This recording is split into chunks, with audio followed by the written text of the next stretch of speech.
আল্লাহকে ভয় করো। ইত্তাকুল্লাহ, ইত্তাকুল্লাহ, ইত্তাকুল্লাহ। ওহে মুসলিম, তোমাকে আল্লাহর সামনে দাঁড়াতে হবে। তোমার হিসাব নেওয়ার জন্য আল্লাহই যথেষ্ট, যিনি সব জানেন। তুমি যা গোপন করো ও প্রকাশ করো। তোমাকে অবশ্যই মৃত্যু বরণ করতে হবে। যখন তুমি দুনিয়ার সব কিছু ছেড়ে চলে যাবে, শুধু তুমি আখিরাতের জন্য যা সঞ্চয় করেছ তা নিয়ে সাবধান হও তোমার শেষ আমলের ব্যাপারে। তুমি জানো না কখন তোমার শেষ মুহূর্ত।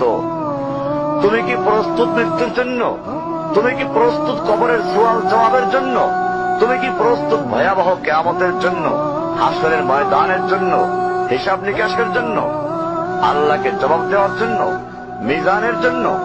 তুমি কি প্রস্তুত চুলের চাইতে সূক্ষ্ম, তরবারির চাইতে ধারালো পুলসিরাতকে পাড়ি দেওয়ার জন্য? ভয়ঙ্কর তুমি জাহান্নামের ভয়ঙ্কর আযাব থেকে আত্মরক্ষার জন্য কাজ করছো তো?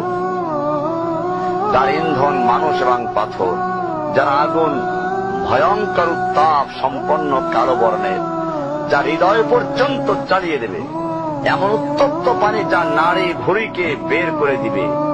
রয়েছে খাবারের হিসাবে জাক্কুম ও গলিত পুঁজ। জাহান্নাম অসম্ভব গভীর, ভয়াল জায়গা।